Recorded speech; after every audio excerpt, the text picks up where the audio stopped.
Assalamualaikum warahmatullahi wabarakatuh. Pemirsa PKTV apa kabar? Anda di rumah, kita jumpa lagi dalam program Syiar Ramadan. Setiap hari menemani Anda dengan tema-tema dan tentunya dengan narasumber yang setiap hari juga kita hadirkan untuk Anda semua, pemirsa PKTV. Nah, apa kabar Anda yang ada di Samarinda, yang ada di Tenggarong, maupun yang ada di Kutai Timur? Semoga di akhir hari ini ya menjelang berbuka puasa Anda tetap semangat ya, tetap sehat. Jangan, ini sudah memasuki pertengahan Ramadan.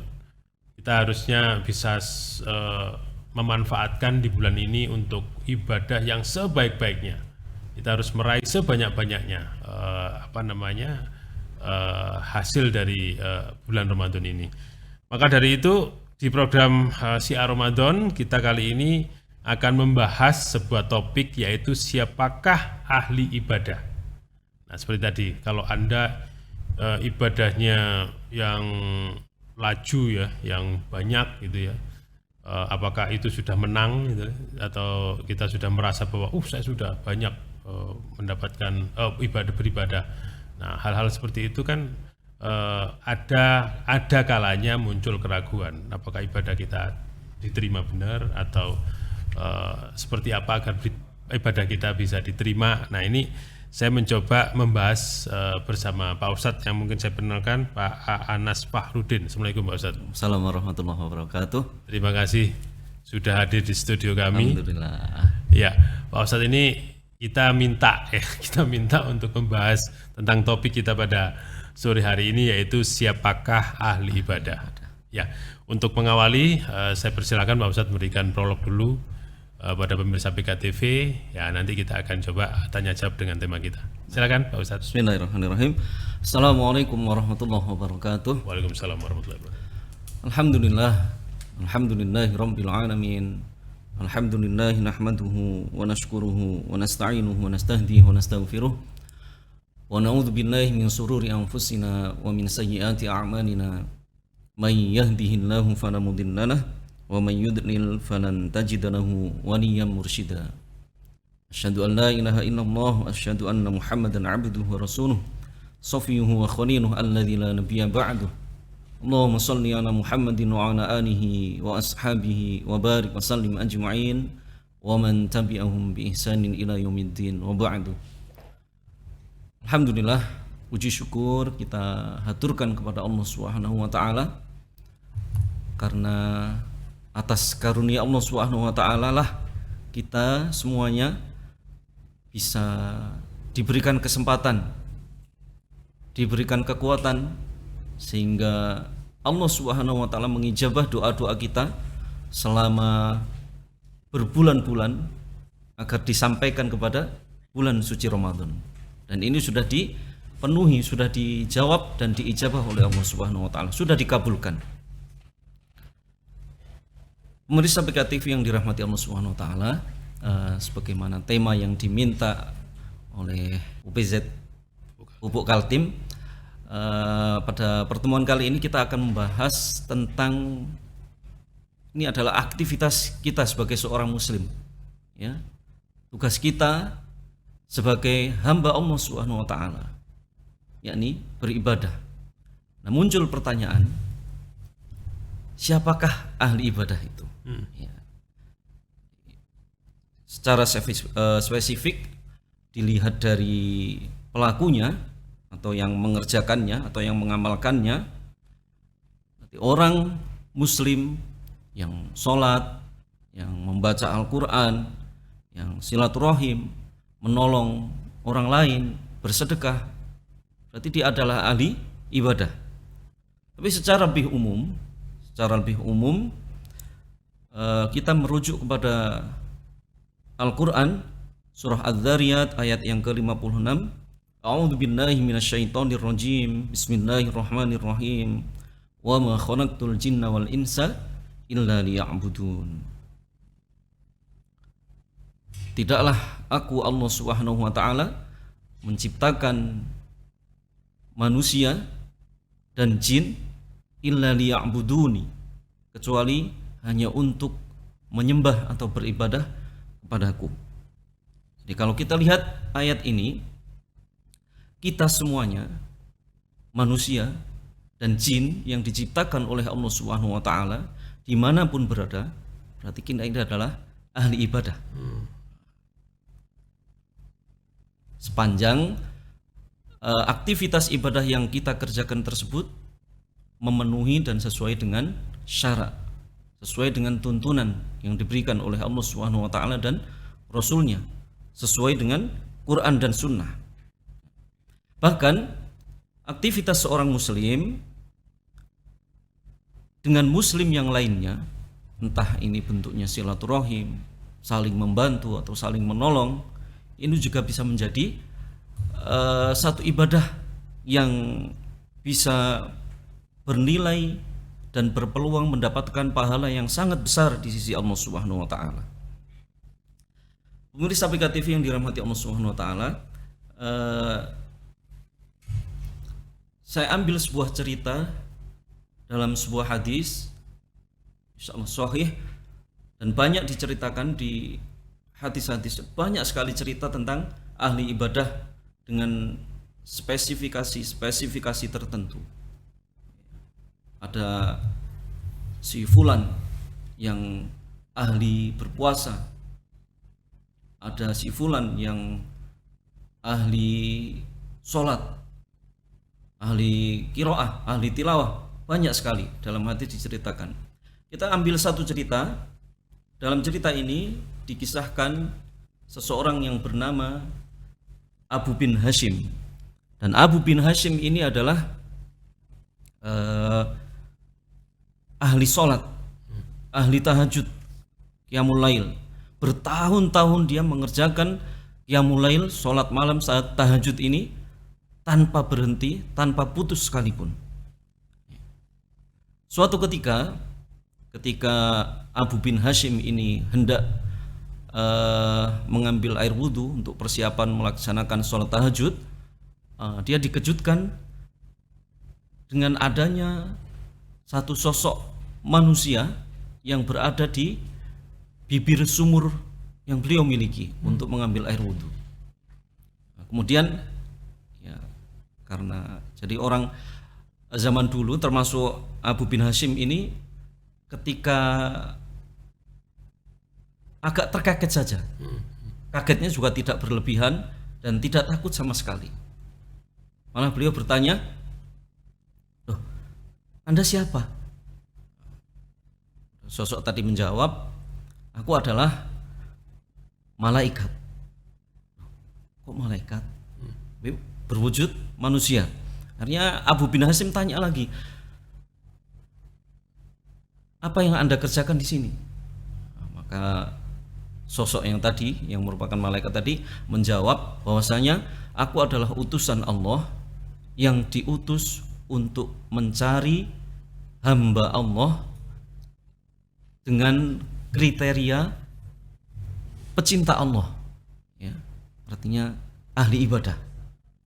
Nah, saat itu juga Abu bin Hashim terbesit di dalam hatinya, pasti ini termasuk saya, ya kan? Nah, setelah itu Abu bin Hashim melihat pada sosok yang berada di pinggir sumur tadi membawa buku yang sangat besar. Kemudian ditanyakan, "Apa yang kau bawa?" "Aku membawa buku catatan yang dimana di buku ini aku menulis nama orang-orang pecinta Allah, orang yang ahli ibadah." Nah, senang lagi dia, pasti ada namaku di situ. Ternyata ditanyakan oleh Abu bin Hashim, "Apakah di buku catatanmu ada namaku?" "Baik, sebentar, aku cari dulu." Dibukalah buku catatan, cari dari halaman pertama sampai halaman terakhir. Wallahu bisolab, ternyata tidak ditemui nama Abu bin Hashim. Nah, Abu bin Hashim agak kecewa. Kemudian bertanya lagi kepada sosok tadi, "Masa nggak ada namaku? Coba kamu cari sekali lagi." Buka lagi dari halaman pertama sampai halaman terakhir, tetap tidak ditemui nama Abu bin Hashim. Padahal di awal cerita sudah kita sebutkan, Abu bin Hashim adalah ahli ibadah, ahli tahajud yang sudah bertahun-tahun tidak putus sama sekali melakukan sholat tahajud. Nah, kemudian Abu bin Hashim bertanya kepada sosok yang berada di pinggir sumur tadi, kenapa namaku tidak ada di situ?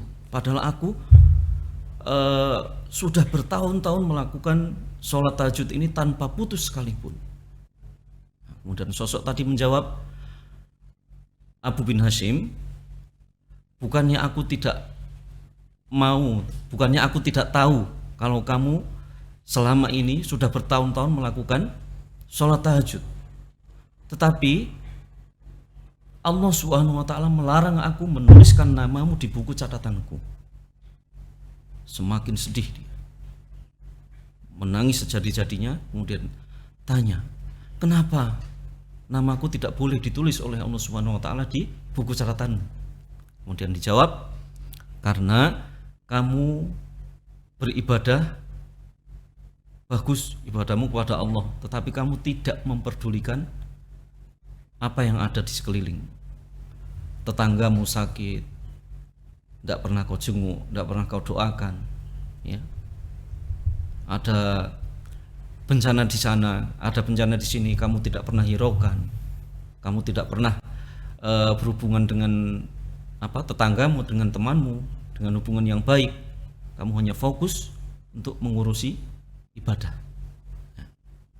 Pemirsa PKTV yang dirahmati Allah Subhanahu wa ta'ala, dari cerita ini mungkin kita bisa lebih spesifik, sudah bisa mendapatkan gambaran siapakah ahli ibadah itu. Siapakah ahli ibadah yang dimaksud dan dikehendaki oleh Allah Subhanahu wa ta'ala. Ya. Ternyata sekelas Abu bin Hashim pun yang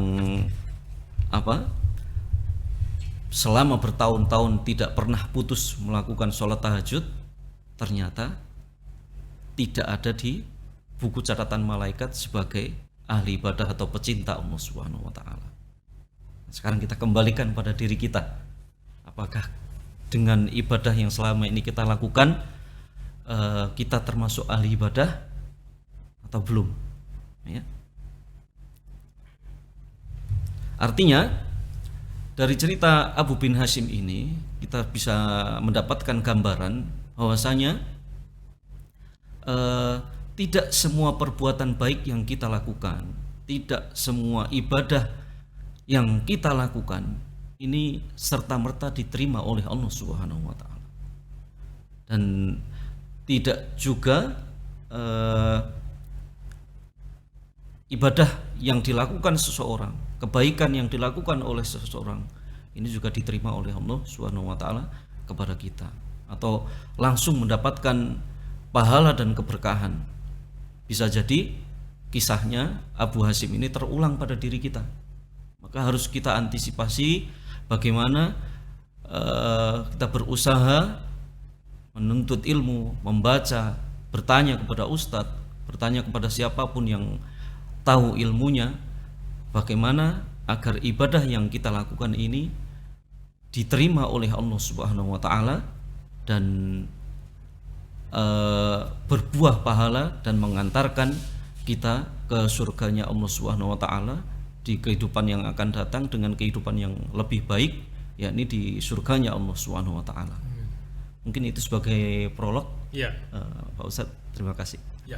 Terima kasih Pak Ustadz Anas. Apa yang dijelaskan tadi sangat gamblang ya.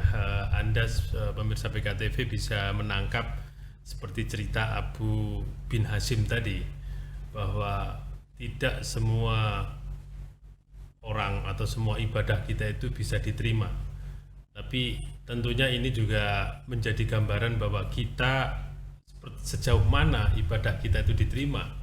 Kalau kita mempunyai perjalanan hidup atau karakter seperti Abu Hashim tadi, tentunya tidak hanya ibadah saja, tapi harus mengenal bagaimana di lingkungan sekitar, harus peduli terhadap lingkungan sekitar. Allah tidak menginginkan hanya ibadah-ibadah itu saja, tapi ini cerita Abu Hashim tadi ya, tapi dengan peduli terhadap lingkungan, saling membantu dan hal-hal yang menyangkut kepentingan sesama itu akan menjadi catatan khusus. Nah, sekarang pertanyaannya lagi begini, Pak Ustadz, syarat apa yang kira-kira agar ibadah kita itu diterima oleh Allah Subhanahu wa taala? Jangan sampai nanti pemirsa PKTV juga berpandangan saya ibadah terus, ternyata apa yang dilakukan terus-terusan itu belum tentu diterima. Syaratnya apa? Silakan, Pak. Baik, pemirsa PKTV yang dirahmati Allah Subhanahu wa taala, pertanyaan yang sangat bagus, ya, pertanyaan yang sangat kita butuhkan. Iya. Ya, jangan-jangan selama ini kita sudah sholat, sudah sedekah, sudah berinfak, sudah zakat, sudah silaturahim, tapi tidak diterima oleh Allah Subhanahu wa taala. Ya, di dalam kitab sebuah kitab di dalam hadis disebutkan bahwasanya kita tidak pernah akan tahu apakah amal ibadah yang kita lakukan ini diterima atau tidak oleh Allah Subhanahu wa taala. Nah, sebagai antisipasinya maka perlu ilmu, ya. Perlu kita ketahui syarat-syarat apa saja yang harus kita penuhi, harus kita lakukan agar ibadah yang kita lakukan diterima oleh Allah Subhanahu wa taala. Disebutkan dalam hadis bahwasanya syarat-syarat agar ibadah kita diterima oleh Allah Subhanahu wa taala tidak banyak. Syaratnya tidak banyak dan syaratnya hanya 2 saja. Ya, ini musim PSB, ya, penerimaan siswa baru. Nah, penerimaan siswa baru saja yang hubungannya manusia dengan manusia, hubungannya yayasan dengan pegawainya, hubungan guru dan muridnya, syaratnya banyak sekali. Bahkan ada biayanya juga. Nah, ini untuk syarat ibadah kepada Allah agar diterima ini tidak ada biayanya, gratis dan sangat mudah sekali. Dan tidak banyak, cuma 2. Syarat yang pertama agar ibadah kita diterima oleh Allah Subhanahu wa taala adalah al-ikhlas billah. Ikhlas karena Allah Subhanahu wa taala. Ya. Jadi ibadah yang kita lakukan apapun, sholatkah, zakatkah, sedekahkah, silaturahimkah, ini tidak untuk apa bahasa yang sekarang pencitraan. Tunjuk-tunjuk. Tidak untuk pencitraan, tetapi untuk semata-mata kita mengharap keridhaan Allah Subhanahu wa taala. Ya, di dalam surah Al-Kahfi ayat yang ke-110 Allah Subhanahu wa taala menfirmankan, A'udzubillahi minasyaitonir rajim. Bismillahirrahmanirrahim. Faman kana yarju liqa'a rabbih falya'mal 'amalan shalihan wa la yusyrik bi ibadati rabbih ahada. Ya. Faman kana yarju liqa'a rabbih, barang siapa yang ingin bertemu dengan Rabb-nya, dengan Allah Subhanahu wa taala. Di mana kita bisa bertemu dengan Allah? Hanya di surganya Allah Subhanahu wa taala. Artinya, barang siapa yang ingin masuk surga, ingin ibadahnya diterima oleh Allah Subhanahu wa taala, berbuah surga, berbuah nanti bisa bertemu dengan Allah Subhanahu wa taala, falyamal amalan sholihan. Hendaklah dia beribadah, hendaklah dia beramal solih dengan kriteria, dengan catatan amal solih yang dikerjakan itu wala yusyrik bi ibadati rabbih ahada, tidak mengandung unsur-unsur syirik sekecil apapun, sedikit apapun, ya. Hanya untuk Allah Subhanahu wa taala, tidak untuk biar dilihat siapa, biar diketahui oleh siapa. Ya, ini fenomena yang sering terjadi adalah ketika seseorang beramal, ini zaman sekarang adalah zaman apa? Media sosial, ya. Nah, ini semoga di pertemuan yang lebih khusus, yang lebih panjang bisa dibahas bagaimana kita melakukan ibadah, satu ibadah yang semisal zakat, sebagai kegiatannya UPZ Pupuk Kaltim, ya kan. Zakat ini mau tidak mau kalau nggak dipublikasikan orang tidak akan tahu. Kalau tidak disebutkan, ya orang bisa jadi tidak percaya. Kemana saja dana yang didapatkan, ya kan? Jadi ada sesuatu yang memang harus disampaikan ke publik, ya, dan itu harus. Ya. Nah, terkait ini semoga nanti ada yang membahas lebih spesifik. Nah, karena kita waktunya menjelang berbuka tidak bisa lama-lama. Iya, Ya. betul. Nah, baik, jadi tidak mengandung unsur kesyirikan sama sekali di sini adalah termasuk tidak disebut-sebutkan. Oh. Artinya terkadang ada cerita lucu itu seseorang yang berinfak untuk pembangunan sebuah masjid, ya kan? Biasanya kan hamba Allah atau inisial. Begitu disebutkan inisial fulan gitu, berbisik ke temannya, tahukah kamu yang apa? Yang 10 juta dari fulan tadi, aku itu. Nah, ya, maunya aku gitu. Kalau infak nggak tak ceritakan. Tak tulis hamba Allah, ya, tak tulis inisial biar orang nggak tahu. Tapi itu aku. Jadi kan lucu. Secara langsung sudah sirik itu. Jadi ini termasuk berarti tujuannya tidak kepada Allah Subhanahu wa taala, tidak murni mengharap keridhaan Allah Subhanahu wa taala. Itu syarat yang pertama, yakni al-ikhlasu billah. Ikhlas hanya mengharap keridhaan Allah Subhanahu wa taala dalam setiap ibadah kita. Kemudian syarat yang kedua, pemirsa BK TV yang dirahmati Allah Subhanahu wa taala, adalah muttaba'ah ala sunnati Rasulillah. Ini yang penting. Ya. Ini yang banyak jadi permasalahan, banyak jadi perdebatan di antara sesama muslim, ya. Artinya nanti muncul statement yang ini menyalahkan yang ini, yang ini merasa benar, yang itu salah. Ini pangkalnya adalah di sini. Muttaba'ah ala sunnati Rasulillah. Semua ibadah yang kita lakukan, kita laksanakan harus sesuai dengan tuntunan dari Nabiullah Muhammad Rasulullah sallallahu alaihi wasallam. Semisal Nabiullah Muhammad Rasulullah sallallahu alaihi wasallam mengatakan, "Shallu kama ra'aitumuni sholli." Ya.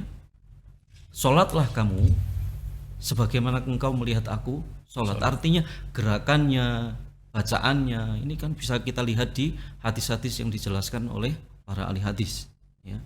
Jadi karena masih banyak juga berkembang di belahan bumi Indonesia atau di belahan bumi yang mana gitu, sholat yang tidak sesuai dengan tuntunan dari Nabiullah Muhammad Rasulullah SAW. Misalnya di media sosial pernah kita lihat seorang wanita mengimami sholat Jumat, makmumnya ada yang laki-laki.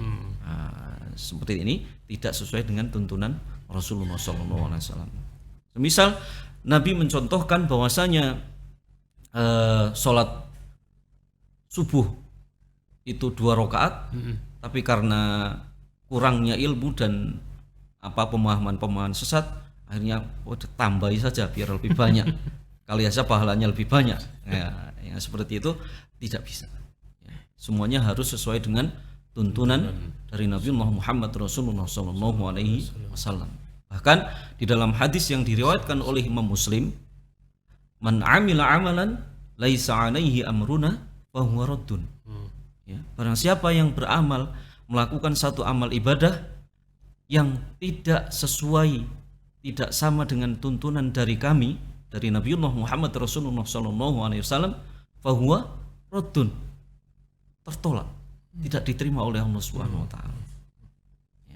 Pemirsa BK TV yang dirahmati Allah Subhanahu wa taala, harapan kita setelah mengetahui syarat diterimanya ibadah ini, ya kita koreksi lagi. Apakah kita antisipasi sekecil mungkin kemungkinan yang menyebabkan ibadah kita tidak diterima dipandang dari 2 syarat tadi. Jangan sampai musim bulan Ramadan seperti ini, musim di mana pahala dilipat gandakan oleh Allah Subhanahu wa taala hanya karena kita punya tujuan yang melenceng sedikit dari hanya berharap ridhonya Allah Subhanahu wa taala, ibadah kita tidak diterima. Atau bahkan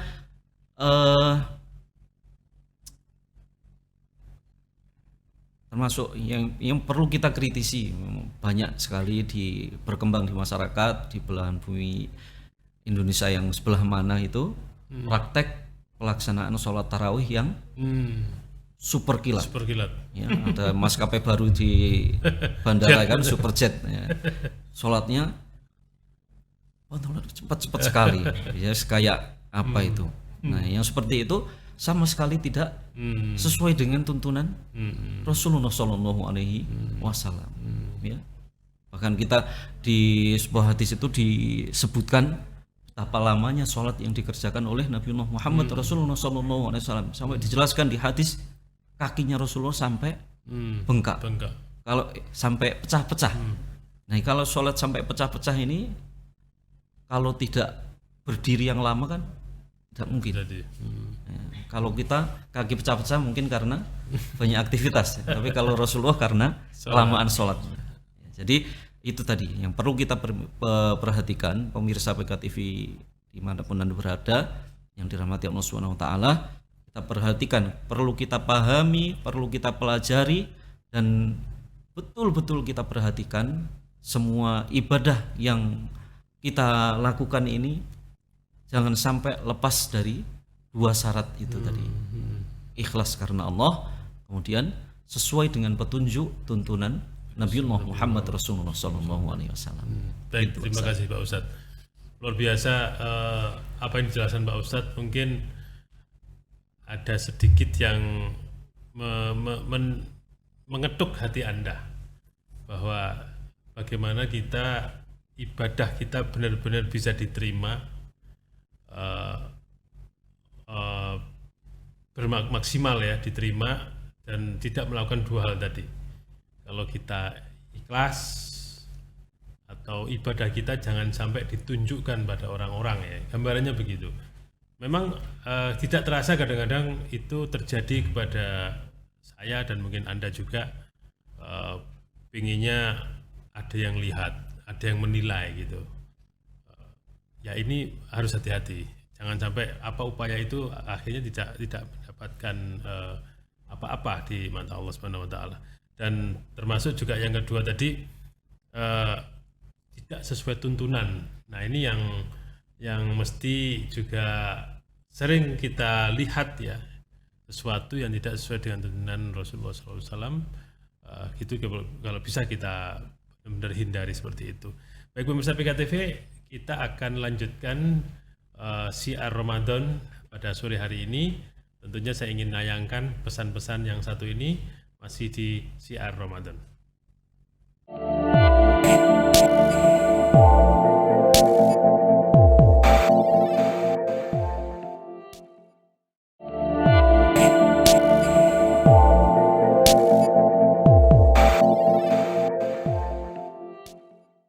Ya, pemirsa PKTV, kita kembali di Syiar Ramadan. Pada kali ini kita mengangkat topik ya, siapakah ahli ibadah? Siapakah ahli ibadah? Nah, ini tadi sudah banyak dijelaskan oleh Pak Ustadz Anas Fahrudin tentang syarat ibadah yang diterima itu seperti apa, dan terus juga ada contoh-contoh ya yang ternyata setelah beliau merasa ibadahnya luar biasa, tahajudnya istiqomah, rutin gitu, ternyata tidak ada dalam catatan bahwa ibadahnya diterima oleh Allah. Nah ini nanti kita coba lanjutkan. Sekarang pertanyaan saya begini Pak Ustadz, agar ibadah kita diterima tentunya kita harus ikhlas dan kalau bisa dengan sesuai tuntunan ya. Terus pertanyaannya, kalau sudah melakukan itu, terus bagaimana kita ingin mengajarkan kepada anak-anak kita, kepada generasi kita, agar mereka juga bisa memahami pada ibadah yang baik meskipun dia masih anak-anak gitu. Seperti apa kira-kira? Baik Ustaz, yang dirahmati Allah Subhanahu wa taala, pemirsa PKTV yang dirahmati Allah Subhanahu wa taala. Ini menjadi penting sekali bahwasanya bagaimana kita mengajarkan agar kepada anak-anak kita agar ibadahnya nanti ketika dia sudah balik ya bisa beribadah yang ikhlas dan sesuai dengan tuntunan dari Rasulullah SAW. Karena ini masih anak-anak, perlu pembiasaan. Kita berikan informasi dengan pendekatan gaya anak-anak, ya. Dan kita anak-anak ini tidak melulu harus kita sampaikan lewat ceramah kayak kita gitu. Jadi banyak sekali medianya sekarang, ya. Media buku-buku yang dikemas dengan permainan, nah, seperti itu banyak sekali dan itu bagus. Intinya untuk mengajarkan kepada anak-anak kita agar kelak nanti ketika dewasa dia sudah balik, sudah mukallaf, artinya sudah mempunyai tanggungan kewajiban beribadah kepada Allah Subhanahu wa taala. Artinya sholatnya kalau tidak benar dia akan berdosa, kalau sholatnya benar dia akan dapat pahala. Nah, itu kita perlu contohkan. Ya. Cara dakwah yang paling baik untuk kepada anak-anak adalah dengan kita memberikan contoh. Ya. Sholat sering-sering kita ajak ke masjid. Ya. Namanya anak-anak kadang lari-lari, wajar anak-anak. Tapi ketika di rumah kita ajari, ketika di jalan misalnya kita lihat orang yang membutuhkan, kita berikan sesuatu, kita kasih, dan anak-anak kita melihat. Nah, baru kalau di jalan dia tidak bertanya, nanti di rumah kita jelaskan. Nah, itu tadi seperti ini, nak, bahwasanya orang itu membutuhkan. Kalau kita punya kelebihan rezeki, kita berikan kepada orang lain. Kemudian sholat, kita ajari sholat, ya. Ini sangat penting sekali untuk diajarkan. Saya sampaikan kepada pemirsa PKTV dimanapun Anda berada yang dirahmati Allah Subhanahu wa taala, bahwasanya jangan sampai kita melewatkan pahala jariah yang satu ini, ya. Pahala yang jariah satu ini akan otomatis nanti termasuk pahala yang akan mengalir, terus mengalir ketika kita sudah berada di alam barzah, alam penantian, ya. Ketika kita sudah wafat, meninggal, maka hanya ada 3 perkara yang yang akan terus mengalir pahalanya kepada kita. Nah, ini adalah termasuk amal jariah. Ya. Amal jariah ini yang saya maksudkan adalah ajarkan mulai dari sekarang, yang masih punya anak-anak yang kecil, yang TK usia 3, 4, 5 tahun, yang masih TK, ajarkan surah Fatihah ini dari kita, dari lisan kita, orang tua. Jangan dari orang lain. Boleh mengajarkan kepada guru nanti untuk tahap selanjutnya, tapi usahakan untuk Al-Fatihah ini kita yang ngajarkan. Kenapa begitu? Artinya kenapa? Kalau Al-Fatihah ini kita yang ngajarkan, artinya anak kita bisa membaca surah Al-Fatihah ini dari kita, orang tua. Ya, otomatis nanti ketika kita meninggal, anak kita sudah mukallaf, setiap membaca surah Al-Fatihah minimal dalam 1 hari, surah Al-Fatihah pasti digunakan untuk sholat. Dia dapat pahalanya, kita dapat pahala jariah karena kita yang mengajarkan. Jadi sayang sekali, ya. Kita kan bisa Al-Fatihah, ya. Kemudian anak kita dari kecil kita serahkan, baik juga, tapi ini pahala jariah yang kalau bisa jangan disia-siakan. Usahakan Al-Fatihah pertama anak kita ini kita yang mengajarkan. Dan insya Allah ini akan menjadi pahala jariah karena sepanjang hidupnya Al-Fatihah ini akan dibaca minimal ketika dia sholat. Apalagi nanti kalau dia mengajarkan Al-Fatihah ini kepada orang lain, subhanallah, akan mengalir terus kepada kita. Karena itu akan menjadi ilmu yang bermanfaat. Ya. Nah, dengan anak kita berikan contoh, kita berikan kita ajari Al-Fatihah, insya Allah anak kita akan menjadi anak yang soleh. Kemudian akan mengingat kita, akan mendoakan ketika kita Dia ingat di ya, oh ini kita sudah meninggal. Ya, dia akan jadi anak yang solih solihah, kemudian mendoakan kita. Maka kita ketika meninggalkan dunia ini sudah mempunyai paket yang lengkap. Ya, ilmu yang bermanfaat dapat, aliran pahala dari ilmu yang bermanfaat, kemudian waladun solihun, punya anak yang soleh yang selalu mendoakan, dapat juga mengalir setiap hari, kemudian dapat dari pahala jariah, ya, ilmu yang kita ajarkan, ya kan, Al-Fatihah yang tadi. Nah, jadi kita paket lengkap, sudah nggak perlu khawatir, ya, insya Allah seperti itu. Pemirsa BKTV yang dirahmati Allah SWT, jadi untuk mengajarkan kepada anak-anak kita agar kelak ketika dia sudah mukallaf, sudah balik, sudah mempunyai tanggung jawab kewajiban melakukan ibadah, bisa diterima oleh Allah Subhanahu wa taala. Seperti itu. Ya, terima kasih Ustaz, luar biasa. Ini ilmu yang disampaikan Pak Ustaz ini baru saja saya dengar ini terus terang ini. Tapi secara logika ini sangat menarik dan mesti harus Anda lakukan, mengajarkan Al-Fatihah kepada anak kita sendiri, karena tadi tiga-tiganya langsung paket ini langsung dapat paket gitu. Luar biasa. Terima kasih Pak Ustadz. Selanjutnya pertanyaan begini Pak Ustadz, pada zaman saat ini ya, apakah ada orang-orang seperti Abu bin Hasim tadi? Karena ini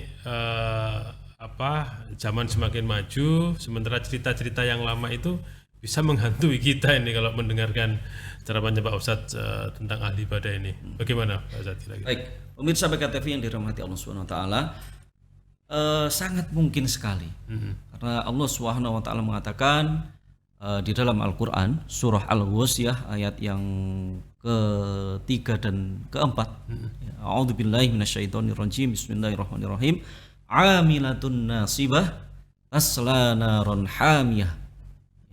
Amilatun nasibah, rajin sekali beribadah bahkan sampai capek. Ya, tidak jarang dari kita, ya, semua muslim melakukan ibadah dengan rajin, ya,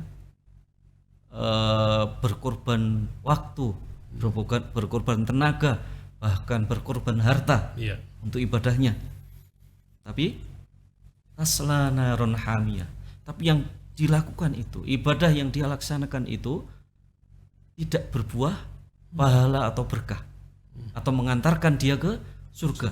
Amilatun nasibah tasla naron hamiyah, tetapi apa yang dilakukan itu, ibadah yang dilakukan itu mengarahkan dia merasakan api neraka yang sangat panas. Naudzubillah tsumma naudzubillah. Ya. Pemirsa BKTV yang dirahmati Allah Subhanahu wa taala. Jadi Allah Subhanahu mengatakan bahwasanya akan ada, ya. Dimulai dari cerita Abu bin Hasim tadi, ternyata ada, ya. Nah, terkait pertanyaan tadi, apakah pada zaman sekarang ini masih akan ada Abu bin Hasim yang lain? Pasti akan ada. Karena ini berhubungan dengan kemajuan zaman, ya. Sekarang ini kalau anak-anak kita tidak kita kasih contoh yang baik sejak dari kecil, sebagaimana yang Ustadz tanyakan tadi, subhanallah, bisa saja anak kita karena kurang pengarahan, dan banyak sekali ceritanya, anak-anak yang sudah tidak bisa lepas dari HP. Ya.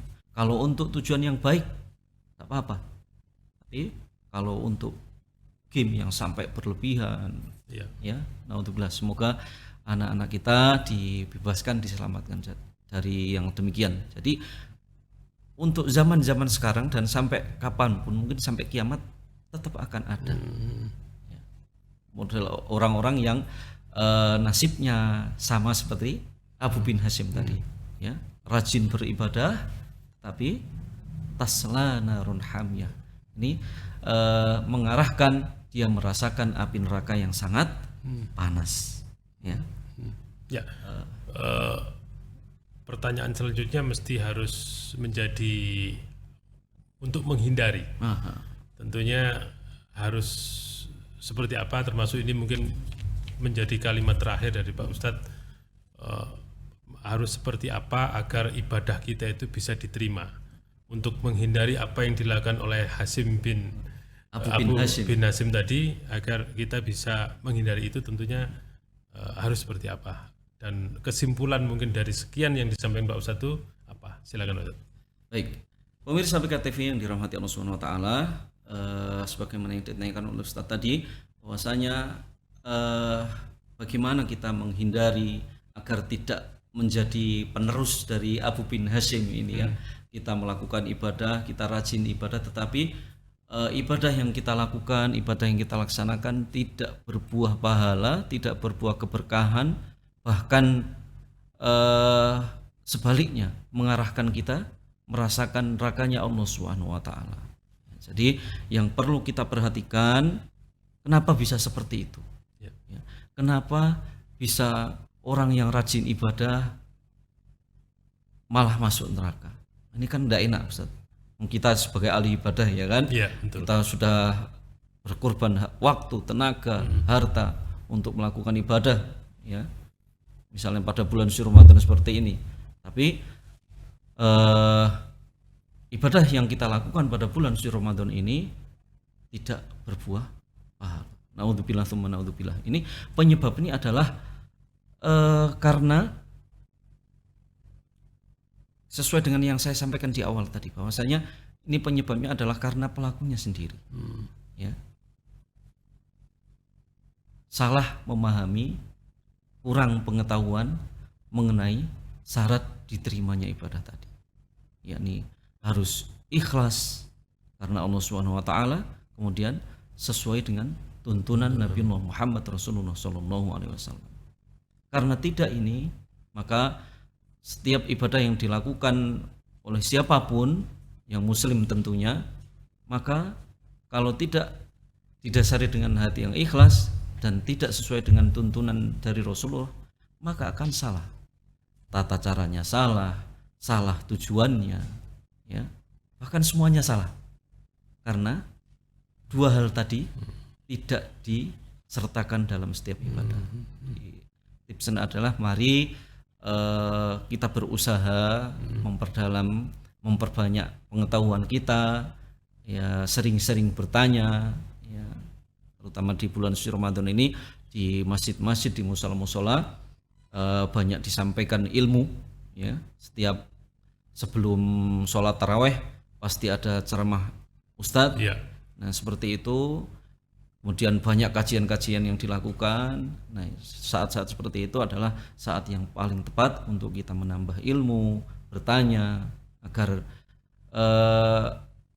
kita bisa mengantisipasi, menghindari, ya, agar ibadah yang kita lakukan ini sesuai atau tidak dengan yang dituntunkan oleh Rasulullah.